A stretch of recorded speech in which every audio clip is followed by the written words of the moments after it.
ఖచ్చితంగా ఆంధ్రప్రదేశ్లో నెక్స్ట్ రాబోయేది మాత్రం మా జగన్ అనే, అందులో డౌటే లేదు. ఖచ్చితంగా అది ఆల్రెడీ ఇప్పుడు ఉన్న ఆంధ్ర ప్రజలందరికీ కూడా అర్థమైపోయింది. ఏదో అవకాశం ఇచ్చారనుకుంటున్నారు కానీ అవకాశం తీసుకున్నారు సొంతంగా చేతులతోటి. సో దాన్ని నిలబెట్టుకోగలుగుతున్నారా అంటే మీరు నిలబెట్టుకోలేకపోతున్నారు. ఇచ్చిన హామీలు కూడా మీరు నెరవేర్చలేకపోతున్నారు. ఖచ్చితంగా నెక్స్ట్ అయితే రాబోయేది జగన్ అన్నే, అందులో డౌట్ లేదు. ఇప్పుడు పరిపాలన ఎలా ఉందో చాలా బాగుంది, కంపెనీస్ వస్తున్నాయి అది అని చెప్తున్నారు. సో ఏ మేర కంపెనీస్ వచ్చాయి? వచ్చినాయి అన్న, మొన్న వైజాగ్ లో కంపెనీ వచ్చింది, రూపాయికి ఎకరం ఇచ్చాడంట మన చంద్రబాబు నాయుడు గారు. అక్కడ ఒక కంపెనీ స్టార్ట్అప్ కంపెనీ రాబోతుందంట, ఎకరం రూపాయికి. ఏది వైజాగ్ మెయిన్ సెంటర్ లో ఎకరం రూపాయికి. మన ఇక్కడ కేసీఆర్ గారు 100 కోట్లకి అమ్మారు, ఎకరం 100 కోట్లకి అమ్మారు. అక్కడ వైజాగ్ లో ఎకరం రూపాయికి 99 పైసకి ఎందుకో ఒక కంపెనీకి మన చంద్రబాబు నాయుడు గారు ఇచ్చారు. సో అక్కడ ఒక కంపెనీ రాబోతుంది. ఆ కంపెనీ ఏందని జగన్ చూస్తే అది ఫారెన్ లో ఒక చిన్న రేకుల రూమ్ లోనో రేకుల షెడ్ లోనో ఒక ఇట్లో ఉందంట. అది ఆ కంపెనీకి ఇక్కడ ఎన్ని ఎకరాలు, కొన్ని అన్న ఎన్ని ఎకరాలు ఐడియా ఉందా? 25 ఎకరాలు కాదు 400 ఎకరాలు 300 ఎకరాలు అన్న, 99 పైసలకి ఇచ్చాడంట. సో అది 25 ఎకరాలు, కోట్లు విలువ చేసే, లక్షల కోట్లు విలువ చేసే ఎకరా.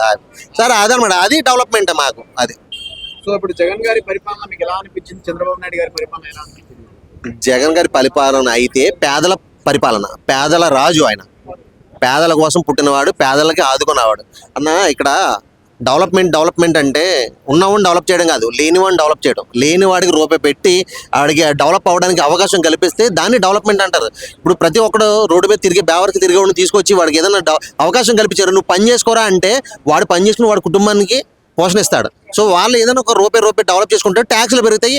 ఈ రోజున సగటున 100 రూపాయలు ఖర్చు పెడతానికి ప్రతి ఒక్కరికి కూడా ఖచ్చితంగా 100 రూపాయలు, రోజుకి 100 రూపాయలు ఖర్చు పెట్టుకోవాలి. ఎంత పేదరికంలో ఉన్నా కానీ ఆ స్థాయికి తీసుకొచ్చాడు జగన్. ఒకప్పుడు తినలేక 19% పేదరికంలో ఉన్న ఆంధ్రానే 12%కు 9%కు తీసుకొచ్చాడు. 9% అనుకోండి లాస్ట్ టైం. సో అవి మరి ఇంకేందన్నా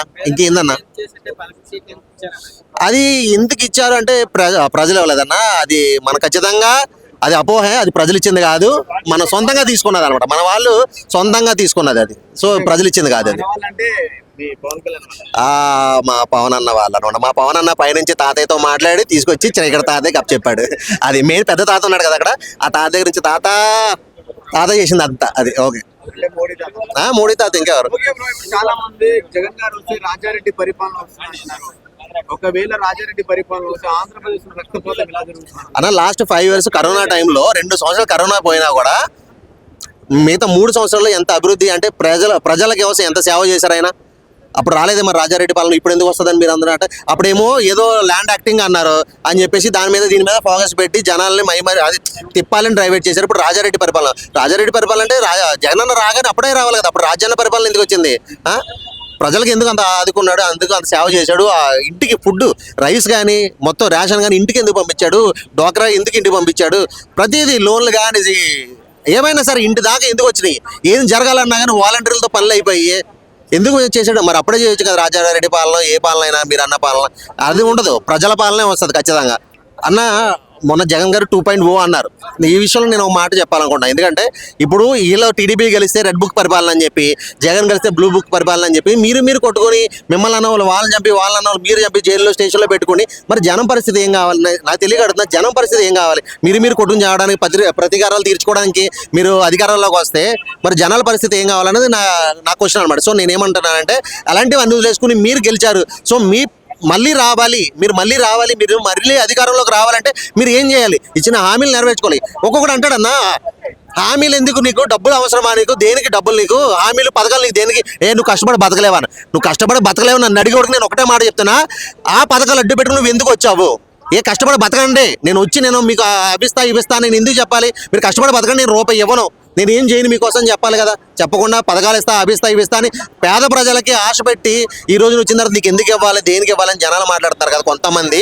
సో నేను వాళ్ళకి చెప్పేది ఏంటంటే అలాంటప్పుడు అబద్ధాలు చెప్పి మీరు అధికారంలోకి రావడం కూడా మానేసుకోండి. అంతే, ఉన్నట్టు చెప్పి మాట్లాడుకోండి అన్న. నేను ఒక విషయం చెప్పాలని, నేను పవన్ అంటే పడి చేస్తా, జగన్ అంటే ప్రాణం ఇస్తా, పక్కా పవన్ కళ్యాణ్ ఫ్యాన్ నేను. కానీ నేను చెప్పేది ఏంటంటే పవన్ అన్న మొన్న సీజ్ ద షిప్ అన్నాడు, ఏదో అన్యాయం జరుగుతుంది సీజ్ ద షిప్ అన్నాడు. షిప్ ఆగిందా మరి ఇంకేంది? సో ఇక్కడ పవన్ అన్న ఏం చెప్పినా కానీ పని జరగదు. పైన మన చంద్రబాబు తాత ఓకే చేస్తే కానీ ఇక్కడ వర్కౌట్ అవ్వదు. సో అలాంటిదప్పుడు మనం సొంతంగా రావాలి. నెక్స్ట్ టైం జనసేన సొంతంగా నిలబడాలి, ఓన్గా సోలోగా నిలబడి గెలిచి అప్పుడు నువ్వు ఏదనుకున్నావు వచ్చి. పవన్ అన్న ఖచ్చితంగా పేదలకు హెల్ప్ చేస్తాడు. అది ఇప్పటి నుంచి కాదు, రాజకీయాల్లోకి రాకముందు నుంచి కూడా కష్టం అన్నవాడికి 1,00,000-2,00,000 ఇచ్చిన వాడే. ఖచ్చితంగా పవన్ అన్న హెల్ప్ చేసే మనిషే. కానీ హెల్ప్ చేయడానికి మెయిన్ రీజన్ చేయనివ్వకపోవడానికి కారణం టీడీపీ, చంద్రబాబు నాయుడు. ఈయన హెల్ప్ చేసి ఈయన డెవలప్ అయితే రేపు అన్న రోజు నన్ను వదిలేసి ఈయన వెళ్ళిపోతే గెలిచేస్తాడేమో, నా జీవితం ఏమవ్వాలి, నా కొడుకు లోకేష్ నేను ముఖ్యమంత్రిని చేసి చచ్చిపోవాలని చూస్తున్నాడు. పాపం లోకేష్ ముఖ్యమంత్రి చేసి చచ్చిపోవాలి. సో అది జరగదు. పవన్కి ఇప్పుడు పేరు రాకూడదు. సో ఖచ్చితంగా పవన్ పేరు రాకుండా చేసేది టీడీపీని. ఆ విషయం మన పవన్ అన్నకి తెలియాలి. తెలిసి జగన్ అన్న పవన్ అన్న కలిస్తే మాత్రం అన్న నిజం చెప్తున్నా, కత్తా వేరుండిద్ది, దానిలో ఫ్యాన్స్ అందరూ పడి చచ్చిపోతాం అన్న. అవి కలవాలన్న, అది కలిస్తే మాత్రం నిజంగా నేను చెప్తున్నా ఆంధ్రప్రదేశ్ ఇండియాలోనే టాప్ నెంబర్ 1 స్టేట్ అయిపోతుంది. నేను డెఫినెట్గా చెప్తున్నాను. ఎందుకంటే ఇద్దరికి కూడా మంచి మనుషులు ఇద్దరు ఉందా. పవన్ కళ్యాణ్ గారు వెళ్ళారు. అదే అన్న నేను బాధపడేది ఏంటంటే అక్కడ అదే వచ్చింది. ఇప్పుడు లోకేష్ పవన్ కళ్యాణ్ తిట్టాడు, అమ్మని తిట్టాడు. సో తిట్టిన పార్టీలోకి వెళ్ళారు. కానీ జగన్ గారు ఇప్పుడు తిట్లా, ఇంట్లో వాళ్ళు ఎప్పుడు అనలేదు. ఏదో పెళ్లిళ్ళ గురించి మాట్లాడతారు. ఎందుకంటే ఈయన ఏదో అంటే ఆయన పెళ్లిళ్ళ గురించి మాట్లాడతారు. కానీ ఎప్పుడు పర్సనల్గా ఇంట్లో వాళ్ళ విషయంలో కానీ ఎప్పుడు కూడా జగన్ అన్న మాట్లాడదు. ఆ విషయం పవన్ అన్న తెలుసుకుని వెళ్ళి వాళ్ళతో కలుసుకుంటే అంటే కలవకపోవచ్చు. సో టీడీపీ నుంచి అన్న బయటకు వచ్చి సోలోగా నిలబడితే అన్న ఏమైనా చేయగలగచ్చు.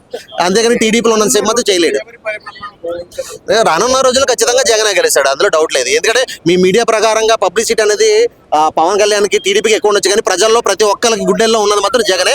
అది మీరు